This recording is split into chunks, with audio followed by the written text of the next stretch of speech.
Hakan Camuz is the head of international law at the Stoke White law firm and joins me now from London. Good to have you with us. Ratko Mladic's lawyers had argued for an acquittal or a retrial.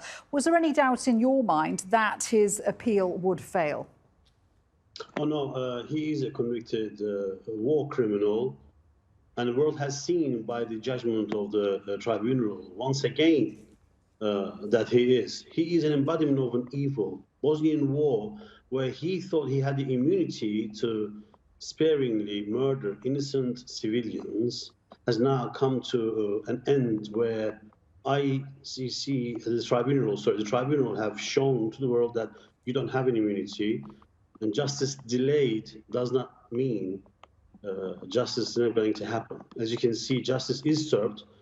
For some who criticize it by saying it's a late justice, but justice nonetheless. So nobody has any doubt about what he did. This man has committed horrendous crimes. And he reveled in it by having his TV crew recording his everyday actions and atrocities. And so he can broadcast it and satisfy his own ego while murdering innocent civilians. You talked about justice delayed.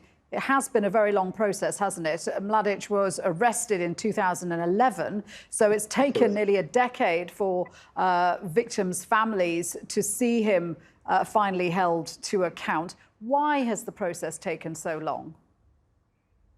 First of all, it was about arresting him. It's taken quite a long time, as you know.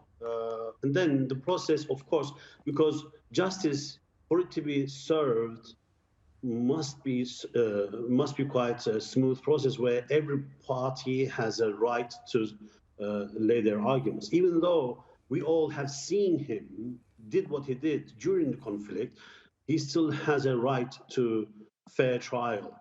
And collecting evidence of such a big crime that he committed requires time, and we have to be meticulous in collecting evidence so it can be presented in the most effective way. These things take time, and then obviously they have rights to defend, and so it's a long process, arduous, but it's worth it. As you can see, the result now is that if you thought you had an immunity, you had a protection, and if you have some kind of an immunity and committed war crimes as such that he did, then you now know that justice will be served upon you.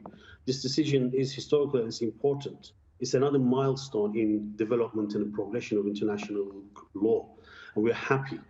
Hopefully, in the future, we will be smoother, faster, and more effective in going through these trials and coming to a swift conclusion in the future. Hakan, thank you. Hakan Camuz there.